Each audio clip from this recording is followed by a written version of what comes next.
Scene 1 ક્લાસરૂમમાં બાળકો.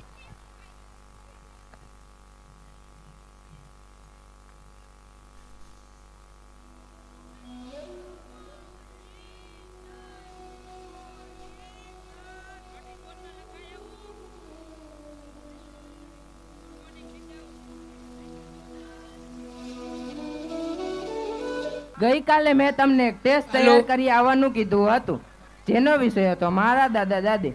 શું વિષય હતો? મારા દાદા દાદી. તમારે બધાએ પોતપોતાના દાદા દાદી વિશે એક લેખ લખવાનો છે. આ લેખ 150 થી 200 શબ્દમાં હોવો જોઈએ. કેટલા શબ્દોમાં? 150 થી 200 શબ્દ. તો પ્રયત્ન કરજો કે આ લેખમાં તમે જે પણ લખો એ સાચું હોય, ના કે ચોપડીઓમાંથી જોયેલું. તો તમે બધા તૈયાર છો? Yes sir. તો તમારો સમય શરૂ થાય છે. Your time starts now. Start writing.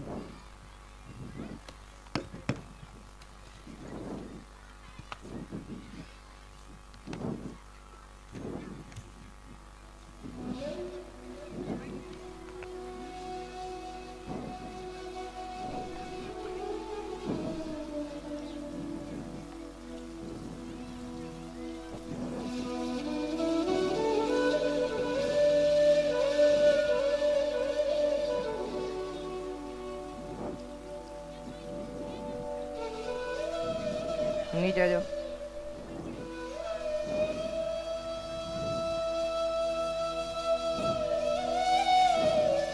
બોલી દો. Okay students, stop your writing. Time is over.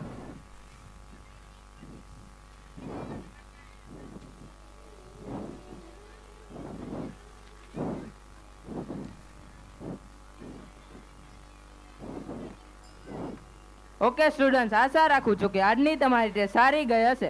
આનું પરિણામ હું તમને આવતીકાલે કહીશ.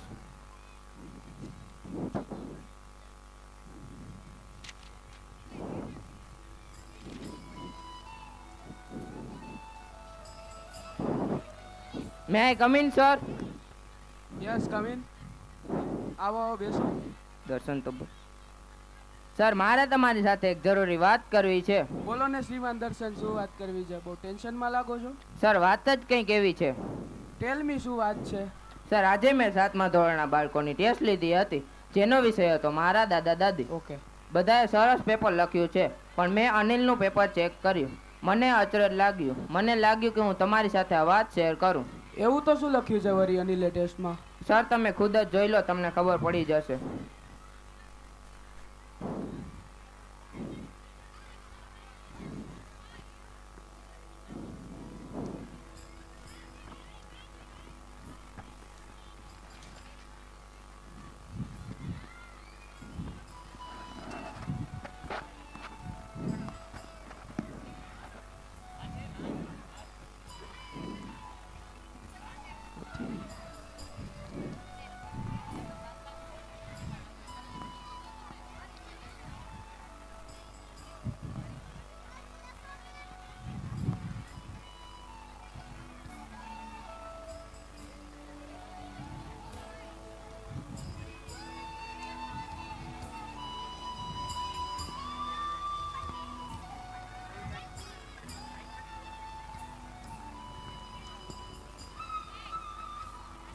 આ ખરેખર ટેન્શન વાળી વાત છે. યુવા પેઢી માટે શરમજનક બાબત છે. આપણે આના વિશે અનિલ સાથે વાત કરવી જોઈએ. રામુ કાકા. Yes come in. 7 ક્લાસમાંથી અનિલને બોલાવી લાવો.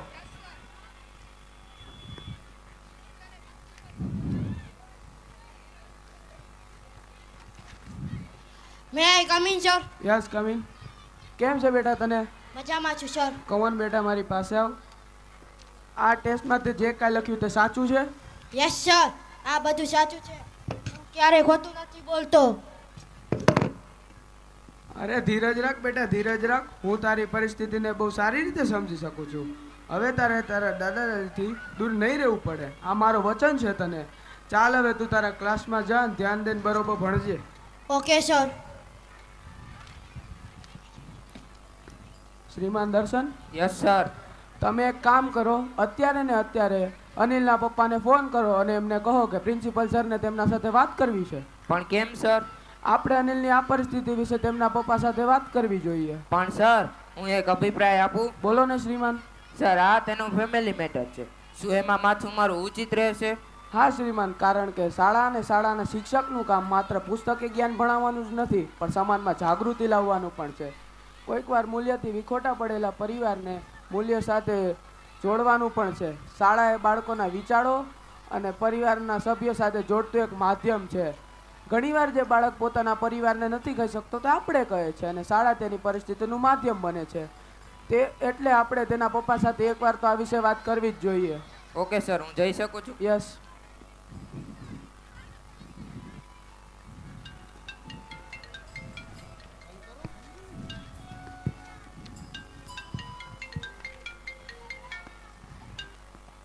હાલો, કોણ? જી, તમે અનિલના પપ્પા બોલી રહ્યા છો?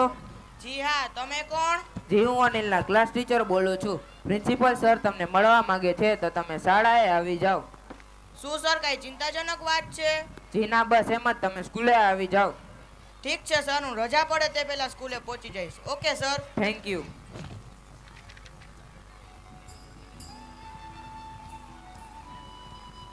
મે I come in sir? Yes, come in. આવો મિસ્ટર સંજયભાઈ, આવો બેસો. નમસ્તે સર, બોલો શું વાત છે? તમે મને આમ અચાનક બોલાવ્યો?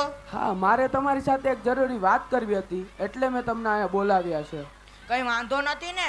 અમારા અનિલે કઈ તોફાન કર્યા છે સ્કૂલમાં? ના, એવી કોઈ વાત નથી, પણ અમારી શાળાએ એક નવો નિયમ બનાવ્યો છે, એ જણાવો તમને અહીંયા બોલાવ્યા છે.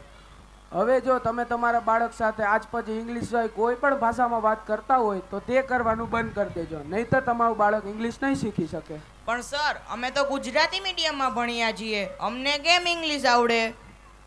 હા, પણ સ્કૂલના નિયમ તો માનવા જ જોશે. જો તમને ઇંગ્લિશ ન આવડતું હોય તો તમે તમારા બાળક સાથે વાત કરવાનું બંધ કરી દો. પણ સર, આ તો અન્યાય છે. અમને ભણવા ન મળ્યું તેથી તેને ઇંગ્લિશ મીડિયમમાં બેસાડ્યો, જેથી તે ભણીને આગળ વધી શકે. માત્ર ઇંગ્લિશ ના આવડવાથી શું તેને હારે વાત કરવાનું બંધ કરી દેવી? આખરે છે તો અમારું જ લોહી ને, અમારો છોકરો. સંજયભાઈ, પહેલા તમે બેસી જાઓ. બરાબર કીધું મિસ્ટર સંજય.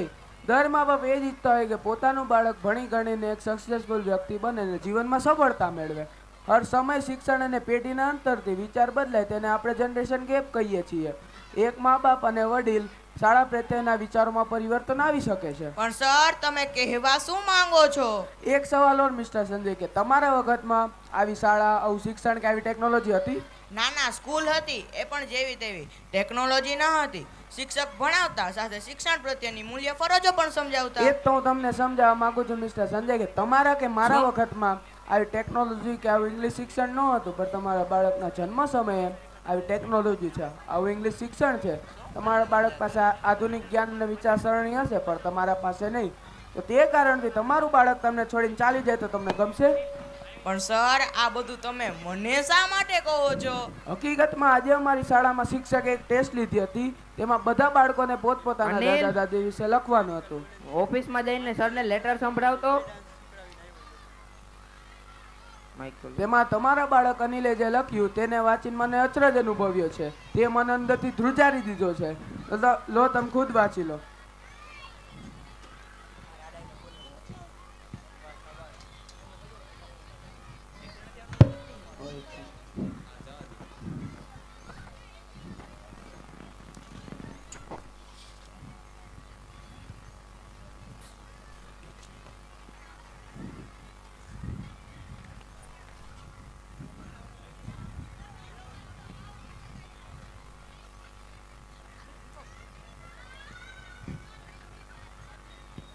આ ખરેખર અનિલે જ લખ્યું છે? હા.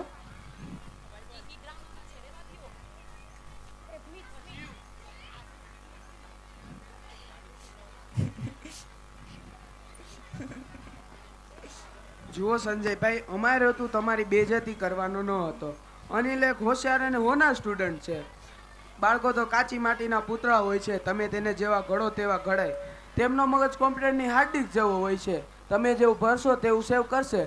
તમે તેના દાદા દાદી વિશે આવું ભરશો તો તેના પર લગ્ન થશે, તેના પર બાળકો થશે, તે પણ તમારી પ્રત્યે આવું જ વર્તન કરશે તો તમને ગમશે? બસ કરો, બસ કરો. મને મારી ભૂલ સમજાઈ ગઈ છે. જાણતા અજાણતામાં મારાથી અને મારા વાઈફથી બહુ મોટી ભૂલ થઈ ગઈ છે. અમને માફ કરજો સર. ભૂલ થઈ જાય સંજયભાઈ, સુબહ કા ભૂલા અગર શામ को आए तो उसे भूला नहीं कहते। જો તમારે માફી માંગવી જોઈએ તો મારી નહીં, પણ તમારે માતા પિતાની માંગો, જે તમારી પલ પલ રાહ જોઈ રહ્યા છે. જાઓ, તમે તેના ગુનેગાર છો. Okay sir. May I come in sir? Yes, come in. જોયું મિસ્ટર દર્શન, દિન પ્રતિદિન વાલીઓની વધતી બાળક પ્રત્યેની અપેક્ષા કેવી કેવી સમસ્યાઓ સર્જાઈ છે. હા સર, આજે શિક્ષણ એકમાત્ર ટકા મેળવવાનું સાધન બની ગયું છે. શિક્ષણની સાથે કોઈ મૂલ્યનું શિક્ષણ આપીએ છીએ ત્યારે વાલીઓ કે બાળકોને ગમતું નથી. યસ, પણ આપણા હાથ તો નિયમોથી બંધાયેલા છે. બાળકોને તેના પેરેન્ટ્સ એ નથી સમજ.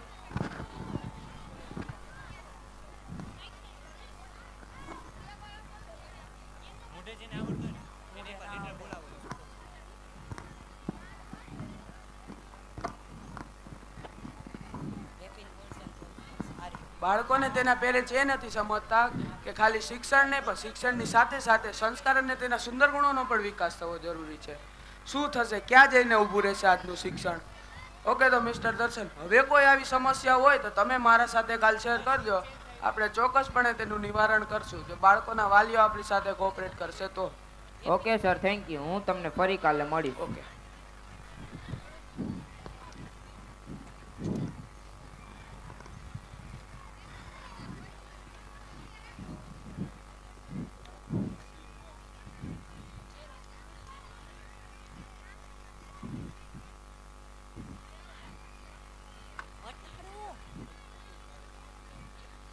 અરે બેન ચટાડવાની છે.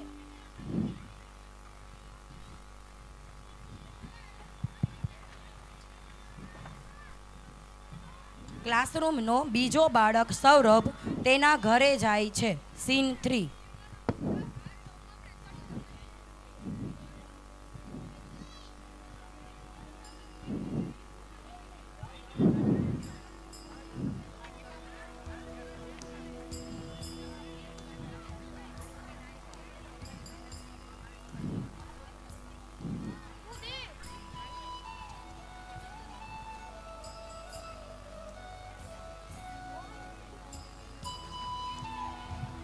હાય મમ્મી, હાય પપ્પા. દીકરા આવી ગયો મારો દીકરો. મજા આવી સ્કૂલે? શું ભણાવ્યું સ્કૂલમાં? શું મમ્મી તું પણ સ્કૂલેથી ના આવતા આવે પૂછ કરસ? કઈ ખાસ નથી, પણ દાદા દાદી વિશે ટેસ્ટ લખી. તો તને આવડી ગઈ હશે ને? શું આવડે? તમે કોઈ દાદા દાદી પાસે લઈ ગયા તો આવડે ને. કઈ વાંધો નહીં માય સોન, આપણે શું કરવું છે એવી ટેસ્ટ લખીને? આપણે તો સાયન્સ રાખી ડોક્ટર બનવાનું છે ને, તેમાં ક્યાં આવી દાદા દાદીની ટેસ્ટ આવશે? ઓકે પપ્પા. તમે જ મારા દીકરાને બગાડો છો. શિક્ષણ સાથે સંસ્કાર પણ આપજો, એ પણ જરૂરી છે. તું બેસ્ટ છાની મની, તને કાઈ ખબર પડે? મારો દીકરો ડોક્ટર બનશે, ડોક્ટર. હા દીકરો.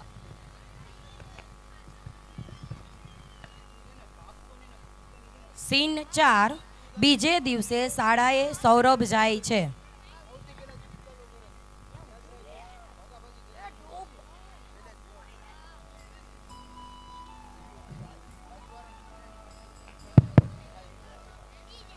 ચાલો પપ્પા, હું સ્કૂલે જાઉં. Bye mummy. Bye mummy, bye પપ્પા.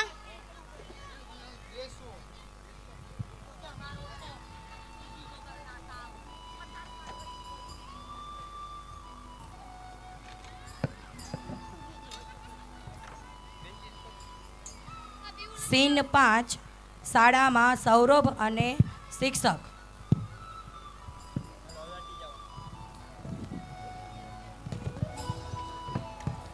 Good morning sir. Good morning students, take your seat. Thank you sir. Saurabh બેટા, સ્ટેન્ડ અપ. કાલની ડ્રેસમાં તે કેમ કાંઈ લખ્યું નથી? સોરી સર, મન નથી આવડતું. આમ પણ મન માર પપ્પાએ કહ્યું છે કે તારે સાયન્સ રાખી ડોક્ટર બનવાનું, તેમાં ક્યાં આવી દાદા દાદીની ટેસ્ટ આવે? એમ પણ કાંઈ હોય તો તમે મારા પપ્પા સાથે વાત કરી શકો. આમ ડોક્ટર બનીશ તું? હા. બેસી જા, હું તારા પપ્પા સાથે વાત કરી લઈશ. Yes Sit sir, down. Thank you. May I come in sir? Yes, come in. આવો આવો મિસ્ટર દર્શન, શું વાત છે? આજ વળી પાછા ટેન્શનમાં લાગો છો. આવો બેસો. Thank you sir. સર, કાલે મેં 7મા ધોરણના બાળકોની ટેસ્ટ લીધી હતી, તેમાં સૌરભે કાંઈ જ લખ્યું નથી. સર, આની પહેલાં પણ ઘણી બધી ટેસ્ટમાં તેને કાંઈ લખ્યું નથી. સર, વારંવાર આવું થશે તો એ પરીક્ષામાં પાસ કેવી રીતે થશે સર? તમને શું લાગે છે એને કોઈ સમસ્યા હશે? આપણે તેના પેરેન્ટ્સ સાથે વાત કરવી જોઈએ. હા સર, એ ભણવામાં કેમ રસ નથી ધરાવતો તેના વિશે તેના પેરેન્ટ્સ સાથે એકવાર જરૂર ચર્ચા કરવી જોઈએ. આ તેના ભવિષ્યનો સવાલ છે સર. ઓકે, તો તમે તેના પેરેન્ટ્સને ફોન કરી કહી દો કે પ્રિન્સિપલ સરને તેમના સાથે વાત કરવી છે. ઓકે સર, હું જઈ શકું? યસ. તમારે જો સેવર્થ વાળી છે ને જે બે ગર્લ્સ છે ને ઈ સોહમ. હાલો, કોણ? જી તમે સૌરભના પપ્પા બોલી રહ્યા છો? હા, તમે કોણ? જી હું સૌરભના ક્લાસ ટીચર બોલું છું. પ્રિન્સિપલ સર તમને મળવા માંગે છે, તો તમે શાળાએ આવી શકશો? હા, ચોક્કસ. આજે રજા પડે તે પહેલા શાળાએ પહોંચી જઈશ. Okay sir. Thank you.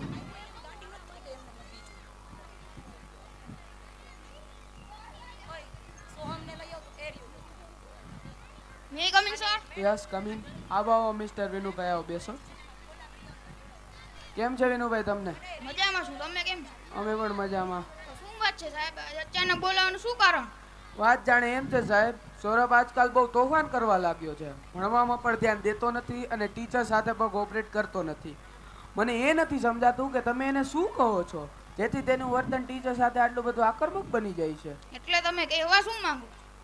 બસ બીજું કાંઈ નહીં. ગઈકાલે અમારી શાળામાં શિક્ષકે એક ટેસ્ટ લીધી હતી, તેમાં સૌરભે કાંઈ જ નથી લખ્યું અને તેને તે વાતનો કોઈ રંજ પણ નથી અને તે ઉલટો ખુશ થતો હતો. ના તેનું રોજનું છે. અરે સાહેબ, સૌરભ મોજશોખમાં જ મોટો થયો છે. તેને કોઈ વસ્તુની કમી નથી, પણ ઘણી વખત બાળકથી આવું વર્તન થઈ જાય એ સ્વાભાવિક છે. આમાંય તેને સાયન્સ રાખવું છે. આગળ જતા તેને ક્યાંથી આવી દાદાજીની ટેસ્ટ આવશે? સારું, તો હું રજા લઉં છું સાહેબ, સંભાળી લેજો. પણ બહુ કાંઈ કહેતા નહીં. તો હું જઈ શકું? ઓકે.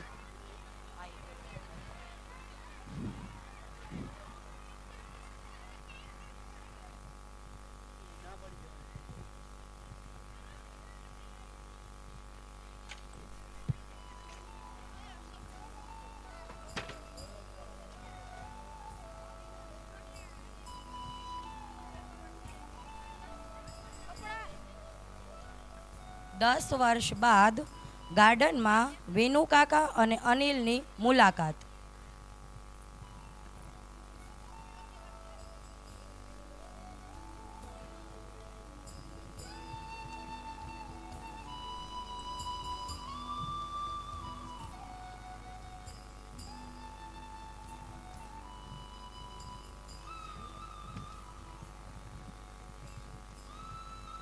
ઓહો વિનુ કાકા, શું વિચારી રહ્યા છો? કઈ ઓહો વિનુ કાકા, કેમ છો? મજામાં છું. તું કેમ છે? હું પણ મજામાં. સૌરભ શું કરી રહ્યો છે? એ તો ડોક્ટર બની વિદેશમાં સેટ થઈ ગયો. તો તમે શું વિચારી રહ્યા હતા વિનુ કાકા? કંઈ નહીં બેટા, હું વિચારું છું કે તું અને સૌરભ સાથે ભણતા. તે નોકરી મેળવવા કોમર્સ રાખી બેંકમાં જોઈન્ટ થઈ ગયો. તેની સાથે સાથે તારા પપ્પાના મૃત્યુ બાદ તે ફોરમ અને નેહાબેનને સંભાળી ઘરની બધી જવાબદારી નિભાવી છે. તારા પરિવાર ખુશાલ છે. જ્યારે મારા દીકરા સૌરભને મેં નાનપણમાં અનેક સુવિધાઓ આપી, ભણાવી ગણાવી ડૉક્ટર બનાવી અમેરિકા મોકલ્યો. તેનું અને મારું સપનું સાકાર કર્યું. પણ બેટા, એ વાત મને આજે સમજાણી, માત્ર શિક્ષણ જ લેવું જરૂરી નથી, તેની સાથે સમાજના મૂલ્યો પણ શીખવા જોઈએ. આજે મને મારા પુત્રના સહારાની જરૂર છે અને તેના સમયની જરૂર છે. એની પાસે મોટું દવાખાનું છે, પૈસા છે, ગાડી છે, નોકર ચાકર છે, પણ તેની પાસે મારા માટે સમય નથી. તો તે પૈસા અને મોજશોખમાં પોતાની ફરજ ભૂલી ગયો. રોવો નહીં વિનુ કાકા, એક વાત કહું, શિક્ષણ આપને પૈસા કમાવતા શીખવે છે, માતા પિતા અમને સારી ટેવો પાડતા શીખવે છે, પણ બાળકના અંદર રહેલા સંસ્કાર, ધીરજ, સહનશીલતા, મર્યાદા, જવાબદારી અને ફરજ જેવા ગુણોનો વિકાસ તો શાળાના શિસ્તના નિયમો શીખવાડે છે. તે કોઈને ચોપડી વાંચતા નથી આવડતી, તેના માટે અનુભવ હોવો જોઈએ. તમે હંમેશા શાળાના આવા અનુભવો જોયા હશે. તમે હંમેશા શાળાના આવા અનુભવોથી સૌરભને વંચિત રાખ્યો છે. તેનું આ પરિણામ છે કાકા. હા દીકરા, એ વાત મને આજે સમજાય. ચાલો વિનુ કાકા, હવે ઘરે જઈશું. ચાલ બેટા, બહુ મોડું થઈ ગયું છે. ઘરે જવા પણ અને બાળકને સંસ્કાર